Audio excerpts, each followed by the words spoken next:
are going to be talking about chiles en nogada, which is a tradition here in Mexico, but it does not become a tradition till you brought it here to Tijuana and made this big festival. Please tell us more about it, about the festival that is coming up, and what are some of these incredible ingredients that we have in front of us? Well, the festival is going to be the 4th of September at the CECUT.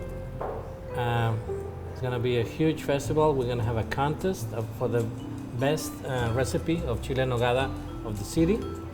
And the ingredients that we have here are what is inside the chile en nogada. It's a very complex dish, and it has all these ingredients. The filling it's made with either pork or beef. You can choose. You can use both or choose either one. Wow. Then the fruits are planters, pears. And I noticed the difference of the pears that you have. Oh yeah, this is a pear that you find here in the supermarket, and these are peras criollas. They're not as nice as the other ones, but if you smell them, they have a cinnamon. Oh, wow. It has a really different smell than the other ones. It does. Chef Sparza, what got you, as you're telling us more about the ingredients, what got you interested in doing this festival? Because I know that this is one of your passions, to bring the knowledge of the difference of just two different types of pears and the distinctive flavor to it. Well, a few years ago, I was looking at all the festivals in Tijuana, and I just thought, well, it's time for me to make a festival, and which festival I'm going to make, and I decided to make of the most complex dish of Mexican cooking. So not any festival. So basically, this is the most complex dish in Mexican cooking. It's a dish that some cooks are afraid to make.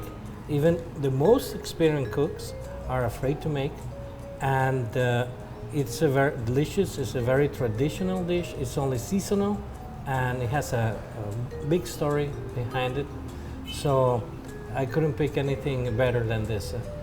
Wow! And as you mentioned, the ingredients. So where are you bringing this pear from? Okay, we bring all our ingredients from Puebla, a little town called Calpa. Also ingredients that go in the filling, the almonds, pine nuts, cinnamon, and these are the two. This is the star of the show. It's the Castilla nut and all walnuts. And these walnuts, this is the season when they're ready to be harvested, and that's when they're still juicy and tender. And the people take the skin of the walnut, Yeah. and that's the only time of the year when you can make the sauce for the chili.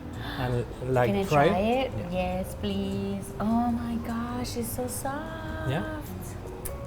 I'm gonna try this one. And these are it's a walnut, but you find them in the States. You find them already packed and dry and with the skin. And this one, you can taste is youth. Yes, exactly.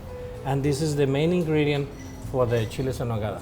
And the sauce is nogada, is from the nogal, and that's why it's called nogada. Wow. And then the cheese is from. The cheese is from goat cheese, that also from the city of Puebla.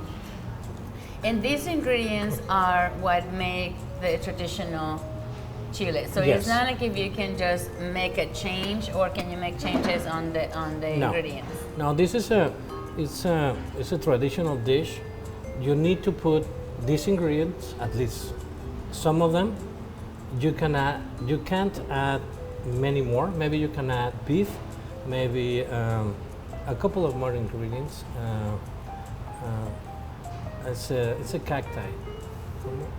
I forgot the Cactus? It's a cactus, a special cactus, and that you can put. But besides that, no. Well, I think it's about time we get that, and we Okay. see the beautiful talent that you have on creating one of these special chiles en nogada. and let's make it happen. Okay, we're gonna prepare the dish very fast because it's very time consuming. Yeah. You have to peel all the fruits, then you have to chop them in 1 centimeter or 3/8 of an inch. Everything has to be cut the same size. Then it gets cooked. Then you have to let it sit for a little bit, so everything starts sharing their flavors. And then you roast the chiles. You take the skin off, then you stuff them with that filling, and then you prepare the sauce. Now we have the filling that is made with all the ingredients that we have there. And we're gonna proceed to stuff our chile. The chile has been peeled. You put it in the grill or you put it direct in the stove, and then you take the skin off. Okay, so it's kind of simple to do this. It takes filling. And you were telling me about the filling that a lot of people think that it has a lot of meat, but the main ingredient is all the fruit. Exactly. A lot of people think that this is a chile that is stuffed with meat. That's not true. It's a chile en nogada, and it has the filling. It's fruits and meat, pork meat.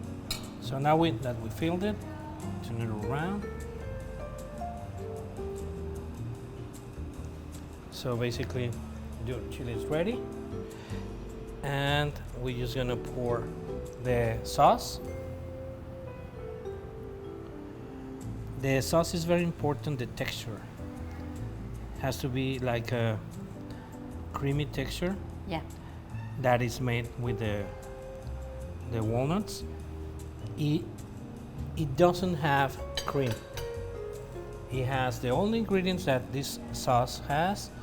It's the walnuts, the cheese, a little bit of milk, cinnamon, port wine, and sugar. Oh wow. And cinnamon. That's all it has. So a lot of people think that, oh, please put a little bit more of cream on my. It is not cream. So we have to be precise. You are helping us debunk a lot of the things that people have in mind of what probably, they learn something that they have to unlearn, right? Yes. No, Yes. It's not like that. This is a traditional way to do it. This is the real way to do it. And Yes. you know how much we love traditions of Mexico, and especially dishes such as this one. Exactly. And these are all the ingredients that you can use to decorate the chile. You cannot put anything else because it has the chile, has the sauce, the pomegranates, and the parsley. And maybe it's very simple to decorate it, but it's also very complex because you have to make it beautiful. It's not just putting the things there. So this is our chile ready Look at that. for you to taste. And so also, elegant. it's very important that this is a dish that it's cooked. It's not hot or warm. It has to be cooked. It has to be eaten at room temperature. So don't think that, oh, my chile is cold. Can you warm it up? No, that's the temperature it has to be. It's room temperature. Why? Because if the chili is hot, then the sauce is gonna break apart. Right. So that's why it has to be room temperature. So Well, thank you so very much. Thank you again for creating this beautiful festival of chiles en nogada. We cannot wait to see everybody. This is gonna be in CECUT. I know that this is for families. It is a free Yes, event, yes. and you're gonna have food other than just Oh, chiles yeah. en nogada for the kids and Yes. anybody who wants to try just something else. You thought about everything. Your team thought about everything. Thank you so much for inviting us. And is there anything else that you would like to tell our audience about the festival? well, we're gonna wait for you, 4th of September, free entrance. Arrive early because all the seating gets full. Something else, we have tables and chairs, because if you're gonna go eat chile en nogada, you need a table.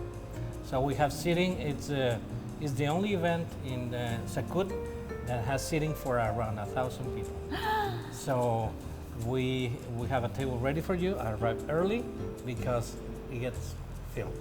And I'm gonna tell you something. I've been there and it's delicious. So please join us. We cannot wait to see you.